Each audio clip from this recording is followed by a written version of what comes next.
ಎಲ್ಲರಿಗೂ ನಮಸ್ಕಾರಗಳು. ಸಾಕ್ಷಿ ಕಿಚನ್ ಚಾನೆಲ್ಗೆ ಸ್ವಾಗತ. ನಾನಿವತ್ತು ಉತ್ತರ ಕರ್ನಾಟಕ ಸ್ಪೆಷಲ್ ತಾಲಿಪಟ್ ಮಾಡೋದನ್ನ ತೋರಿಸ್ತಾ ಇದ್ದೀನಿ. ತುಂಬಾ ಚೆನ್ನಾಗಿರುತ್ತೆ. ಈ ರೈಸ್ ಹಾಕ್ಬಿಟ್ಟು ಒಂದ್ಸರಿ ನೀವು ತಾಲಿಪಟ್ನ ಮಾಡಿ ನೋಡಿ. ಹಾಗಿದ್ರೆ ಬನ್ನಿ ತಾಲಿಪಟ್ ಯಾವ ತರ ಮಾಡೋದು ಅಂತ ತೋರಿಸ್ಕೊಡ್ತೀನಿ. ಇವಾಗ ತಾಲಿಪಟ್ ಮಾಡೋದಕ್ಕೆ ನಾನಿಲ್ಲಿ ಒಂದು ಬುಟ್ಟಿ ತಗೊಂಡಿದ್ದೀನಿ. ಬುಟ್ಟಿಲಿ ಜರಡಿ ಇಟ್ಕೊಂಡಿದ್ದೀನಿ. ಹಿಟ್ಟನ್ನ ಜರಡಿ ಮಾಡ್ಕೋಬೇಕು. 1 ಕಪ್ ಅಕ್ಕಿ ಹಿಟ್ಟು ತಗೊಂತಾ ಇದ್ದೀನಿ. ಹಾಗೆ ಅದೇ ಕಪ್ಪಲ್ಲಿ 3/4 ಕಪ್ ಆಗುವಷ್ಟು ಜೋಳದ ಹಿಟ್ಟು,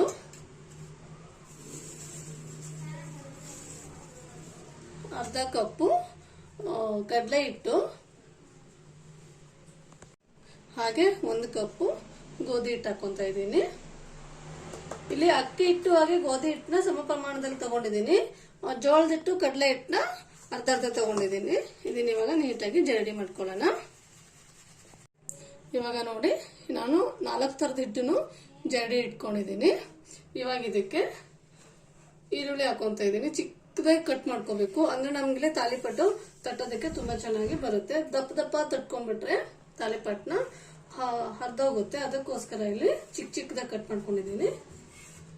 ಈರುಳ್ಳಿ ಆದ ನಂತರ ಮೆಣಸಿನ್ಕಾಯಿ, ಹಾಗೆ ಕರ್ಬೇವಿನ ಸೊಪ್ಪು ಸಹ ನಾನು ಚಿಕ್ಕದಾಗಿ ಕಟ್ ಮಾಡ್ಕೊಂಡಿದ್ದೀನಿ. ಕೊತ್ತಂಬರಿ ಸೊಪ್ಪು,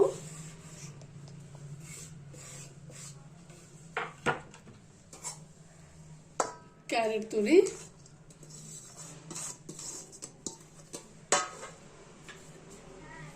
ಹಾಗೆ ಸಬ್ಬಸಿಗೆ ಸೊಪ್ಪು ತಗೊಂಡಿದ್ದೀನಿ. ನೀವು ಇದಕ್ಕೆ ನಿಮ್ಗೆ ಯಾವ್ದು ಇಷ್ಟ ಆಗುತ್ತೋ ಸೊಪ್ಪು, ಆ ಸೊಪ್ಪನ್ನು ಸಹ ಹಾಕೊಂಡು ಇಲ್ಲಿ ತಾಲಿಪಟ್ನ ಮಾಡ್ಕೋಬಹುದು. ತುಂಬಾ ಚೆನ್ನಾಗಿರುತ್ತೆ. ಇವಾಗ ಇದಕ್ಕೆ ನಾನು ಇದನ್ನ ಪಕ್ಕಕ್ಕೆ ಇಟ್ಕೊಂಡು ಇಲ್ಲಿ 1 ಕಪ್ಪು ಅನ್ನ ತಗೊಂಡಿದ್ದೀನಿ ನಾನು, ರೈಸ್ನ. ಇದನ್ನ ಮೆತ್ತಗಿದ್ರೆ ನೀವು ಇದನ್ನ ಕೈಯಿಂದನೇ ಸ್ಮ್ಯಾಶ್ ಮಾಡಿ ಹಾಕೊಳ್ಳಿ. ನಾನು ಸ್ವಲ್ಪ ಮೆತ್ತಗೆ ಮಾಡಿರ್ಲಿಲ್ಲ ಅನ್ನನ, ಅದಕ್ಕೆ ಮಿಕ್ಸಿ ಜಾರಿಗೆ ಹಾಕೊಂಡು ಒಂದ್ಸರಿ ಮಿಕ್ಸಿನ ರನ್ ಮಾಡಿಸ್ಕೊಂತೀನಿ. ನೋಡಿ, ನಾನಿಲ್ಲಿ ರೈಸ್ನ ಸಹ ನೀಟಾಗಿ ರುಬ್ಕೊಂಡು ತಗೊಂಡ್ಬಂದಿದ್ದೀನಿ. ಸ್ವಲ್ಪ ನುಣ್ಣಗೆ ಹಾಕೋ ಅವಶ್ಯಕತೆ ಏನಿಲ್ಲ. ಇಲ್ಲಿ ಒಂದ್ಸರಿ ಮಿಕ್ಸಿನ ರನ್ ಮಾಡಿಸಿದ್ರೆ ಸಾಕು. ಇವಾಗ ರುಬ್ಕೊಂಡಿರೋಂತ ಅನ್ನನೂ ಸಹ ಹಾಕೊಂತ ಇದ್ದೀನಿ. ಅನ್ನ ಇತ್ತು ಅಂತ ನಾನು ಅನ್ನ ಹಾಕೊಂತ ಇದ್ದೀನಿ. ನಮ್ಮ ಉತ್ತರ ಕರ್ನಾಟಕ ಕಡೆ ಅನ್ನದಲ್ಲೇನೆ ತಾಲಿಪಟ್ ಮಾಡ್ತಾರೆ, ತುಂಬಾ ಚೆನ್ನಾಗಿರುತ್ತೆ. ಇವಾಗ ಇದಕ್ಕೆ 1 ಸ್ಪೂನು ಜೀರಿಗೆ ಹಾಕೊಂತ ಇದ್ದೀನಿ. ಹಾಗೆ ರುಚಿಗೆ ತಕ್ಕಷ್ಟು ಉಪ್ಪು. ಈ ಬೆಳಗಿನ ಬ್ರೇಕ್ಫಾಸ್ಟಿಗೂ ಮಾಡ್ಕೋಬಹುದು ನೀವು ಇದನ್ನ, ಇಲ್ಲ ಸಾಯಂಕಾಲ ಈವ್ನಿಂಗ್ ಸ್ನಾಕ್ಸ್ ಆಗು ಸಹ ತಿನ್ಬಹುದು ಈ ತಾಲಿಪಟ್ಟು. ಹಾಗೆ ಅರಿಶಿನ ಪುಡಿ, ಇಲ್ಲ ನೈಟ್ ಡಿನ್ನರ್ಗೂ ಸಹ ಲೈಟ್ ಆಗಿ ಏನಾದ್ರು ತಿನ್ಬೇಕು ಅನ್ನೋ ಟೈಮಲ್ಲಿ ಈ ತರ ತಾಲಿಪಟ್ಟು ಮಾಡ್ಕೊಳ್ಳಿ, ತುಂಬಾ ಚೆನ್ನಾಗಿರುತ್ತೆ. ಹಾಗೆ ಹೆಲ್ತ್ಗೂ ಸಹ ತುಂಬಾನೇ ಒಳ್ಳೆಯದು. ಇದನ್ನ ಇವಾಗ ನೀಟಾಗಿ ಮಿಕ್ಸ್ ಮಾಡ್ಕೊಂತ ಇದ್ದೀನಿ. ನಾನು ಮೊದಲಿಗೆ ನೀರು ಹಾಕೊಳ್ದೇನೆ ಮಿಕ್ಸ್ ಮಾಡ್ಕೊಂತ ಇದ್ದೀನಿ. ನೋಡಿ, ನಾನಿಲ್ಲಿ ನೀರು ಹಾಕೊಳ್ದೇನೆ ಕಲ್ಸ್ಕೊಂತ ಇದ್ದೆ ಅಲ್ವಾ, ಈ ತರ ಆಗಿದೆ. ಇವಾಗ ಒಂದ್ ಸ್ವಲ್ಪನೇ ನೀರು ಹಾಕೊಂಡು ಹಿಟ್ಟನ್ನ ಕಲ್ಸ್ಕೊಳ್ಳಿ.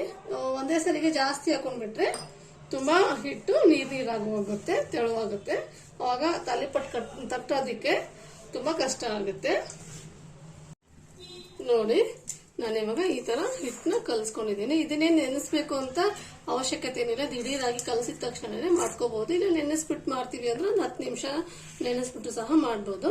ಇವಾಗ ಇದನ್ನ ನಾನು ತಾಲಿಪಟ್ ಮಾಡೋದಕ್ಕೆ ರೆಡಿ ಆಗಿದೆ. ತಾಲಿಪಟ್ ಮಾಡ್ಕೊಂಡ್ಬಿಡ್ತೀನಿ.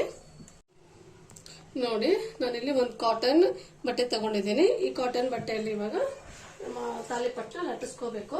ಈ ಕಾಟನ್ ಬಟ್ಟೆಯಲ್ಲಿ ಲಟ್ಟಿಸ್ಕೊಳ್ಳೋದ್ರಿಂದ ಒಂಚೂರು ಎಲ್ಲನೂ ಅಂಟ್ಕೊಳ್ಳಲ್ಲ, ಹಾಗೆ ಹರಿದು ಹೋಗಲ್ಲ. ಅದಕ್ಕೋಸ್ಕರ ಇಲ್ಲಿ ಕಾಟನ್ ಕರ್ಚೀಫ್ ಆಯ್ತು, ಇಲ್ಲ ಈ ತರ ಕಾಟನ್ ಬಟ್ಟೆಯಲ್ಲಿ ನೀವು ತಟ್ಕೊಳ್ಳಿ.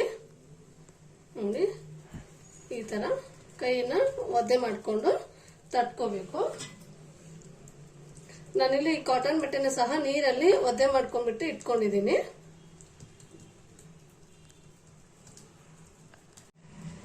ನೋಡಿ, ಈ ತರ ನಿಮ್ಗೆ ಎಷ್ಟಾಗ್ಲ ಬೇಕು ಅಷ್ಟು ಹಿಟ್ಟು ತಗೊಂಡ ನೀವು ಇಲ್ಲಿ ಈ ತರ ತಟ್ಕೋಬೇಕು.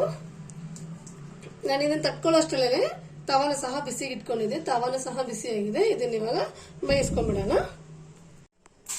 ನೋಡಿ, ತವಾನ ಸಹ ಬಿಸಿ ಆಗಿದೆ. ನಾವು ತಟ್ಕೊಂಡಿರೋ ಅಂತ ತಾಲಿಪಟ್ನ ಸ್ಟವ್ ಮೇಲೆ ಈ ತರ ಪ್ರೆಸ್ ಮಾಡಿ ಹಾಕಿ ನೋಡಿ ಎಷ್ಟು ನೀಟಾಗಿ ಬಂದಿದೆ ಅಂತ. ಒಂಚೂರು ಬಟ್ಟೆಗೆ ಎಲ್ಲೂ ಸಹ ಅಂಟ್ಕೊಂಡಿಲ್ಲ, ಹಾಗೆ ಎಲ್ಲೂ ಸಹ ಹರಿದೋಗಿಲ್ಲ. ಇದನ್ನ ಒಂದ್ ಸೈಡ್ ನೀಟಾಗಿ ಬೇಯಿಸ್ಕೊಂಡ್ಬಿಡೋಣ. ನೋಡಿ ಇದು ಇವಾಗ ಒಂದ್ ಸೈಡ್ ನೀಟಾಗಿ ಬೆಂದ್ಕೊಂಡಿದೆ. ಇದನ್ನ ತಿರುವಾಕೊಂತ ಇದ್ದೀನಿ. ಇವಾಗ ನಾವು ಇದಕ್ಕೆ ಎಣ್ಣೆನ ಹಾಕೋಬೇಕು. ನೀವಿಲ್ಲಿ ಎಣ್ಣೆನಾದ್ರೂ ಹಾಕೋಬಹುದು, ಇಲ್ಲ ತುಪ್ಪನಾದ್ರೂ ಹಾಕೋಬಹುದು. ನಾನು ಎಣ್ಣೆನೇ ಹಾಕೊಂತ ಇದ್ದೀನಿ. ಎರಡು ಸೈಡ್ ಸಹ ನೀಟಾಗಿ ಫ್ರೈ ಮಾಡಿ ಬೇಯಿಸ್ಕೋಬೇಕು ತಾಲಿಪಟ್ನ. ನೋಡಿ ಇವಾಗ ಇನ್ನೊಂದು ಸೈಡು ಸಹ ನೀಟಾಗಿ ಫ್ರೈ ಆಗಿದೆ. ಇವಾಗ ಮತ್ತೆ ಒಂದ್ ಸ್ವಲ್ಪ ಎಣ್ಣೆ ಹಾಕೋಬೇಕು.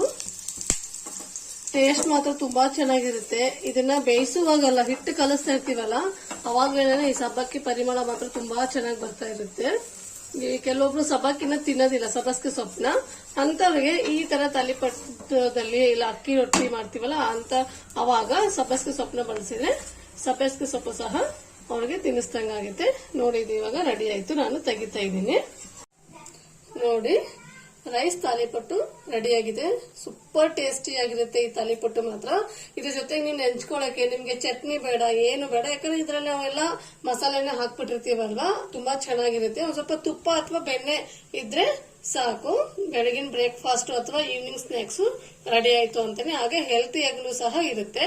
ಹಾಗಿದ್ರೆ ನಾನ್ ಮಾಡಿರುವಂತ ಈ ರೈಸ್ ತಾಲಿಪಟ್ಟು ನಿಮ್ಗೆ ಇಷ್ಟ ಆದ್ರೆ ಪ್ಲೀಸ್ ಲೈಕ್ ಮಾಡಿ, ಶೇರ್ ಮಾಡಿ, ಕಾಮೆಂಟ್ ಮಾಡಿ. ನನ್ನ ಚಾನೆಲ್ ನ ಸಬ್ಸ್ಕ್ರೈಬ್ ಮಾಡೋದನ್ನ ಮಾತ್ರ ಮರಿಬೇಡಿ. Thank you.